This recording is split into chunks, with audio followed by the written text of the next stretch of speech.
नमस्कार, मैं हूं आपके साथ लकी मौर्य और आप देख रहे हैं बड़ी खबर पश्चिम बंगाल से टीएफडी इंडिया न्यूज 24 पर, जहां पश्चिम बंगाल की राजनीति से इस वक्त एक बहुत बड़ी और सनसनीखेज खबर सामने आ रही है।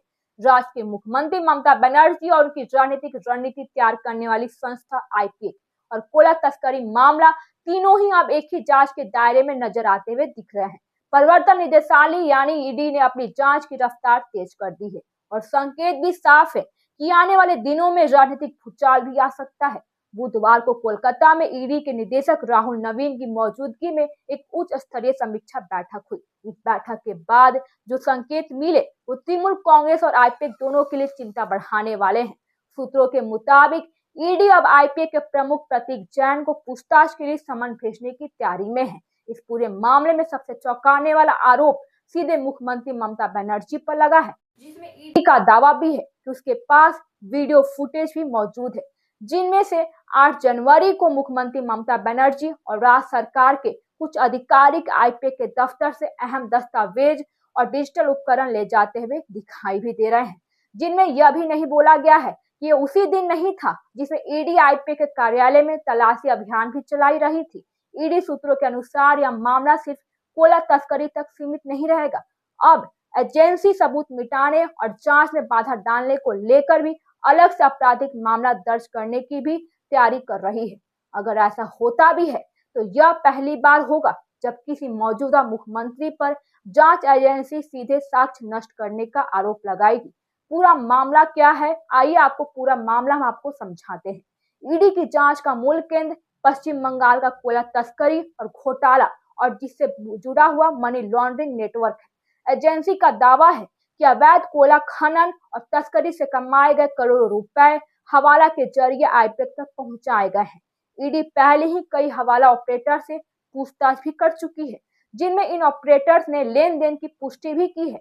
जांच एजेंसी का आरोप है कि इस काले धन का इस्तेमाल राजनीतिक प्रबंधन और चुनावी अभियानों के किया गया है, जिसमें ममता बनर्जी अब जांच में बाधा डालने का आरोप भी लगा रही है। ईडी का दावा है कि छापेमारी के दौरान जांच को प्रभावित किया गया है और महत्वपूर्ण साक्ष्य मौके से हटाए गए हैं। यही वजह है कि अब मुख्यमंत्री ममता बनर्जी सीधे जांच के घेरे में आती हुई दिख रही हैं। मामला की गंभीरता को देखते हुए ईडी ने सुप्रीम कोर्ट का दरवाजा भी खटखटाया और एजेंसी ने एक आपराधिक रीट याचिका दायर भी की है, जिसे ममता बनर्जी को प्रतिवादी नंबर 2 बनाया गया है। सुप्रीम कोर्ट ने इस मामले में सिर्फ मुख्यमंत्री ही नहीं बल्कि पश्चिम बंगाल के डीजीपी राजीव कुमार और कोलकाता पुलिस कमिश्नर मनोज वर्मा को भी नोटिस जारी किया गया है। अब इस केस की अगली सुनवाई फरवरी के पहले सप्ताह में भी होनी है। इस पूरे मामले की जड़ें अनूप मांझी उर्फ लाला से जड़े कोयला घोटाले में है। आरोप है कि पश्चिम बंगाल के कई जिले में अवैध रूप से कोयला का खनन हुआ है और उसे फैक्ट्रियों को बेचा भी गया है। ईडी का मानना है कि इसी अपराध से कमाया गया पैसा राजनीतिक गतिविधियों तक पहुंचा है। अब जब जांच की कड़ियां आईपीए से जुड़ती हुई दिख रही हैं, तो सवाल भी उठ रहे हैं, क्या राजनीतिक रणनीति बनाने वाली फर्म मनी लॉन्ड्रिंग का हिस्सा थी? क्या चुनावी प्रबंधन में अवैध धन का इस्तेमाल हुआ? क्या मुख्यमंत्री ने जांच को प्रभावित करने की कोशिश भी की है? और क्या इसमें यह भी बताया जा रहा है कि इस पूरे घटनाक्रम ने पश्चिम बंगाल की राजनीति में नई हलचल भी पैदा कर दी है? एक तरफ ईडी की कार्रवाई तो दूसरी तरफ तृणमूल कांग्रेस की ओर से इसे राजनीतिक बदले की कार्रवाई बताने की भी तैयारी है। फिलहाल सबकी निगाहें फरवरी में होने वाले सुप्रीम कोर्ट की सुनवाई पर टिकी है।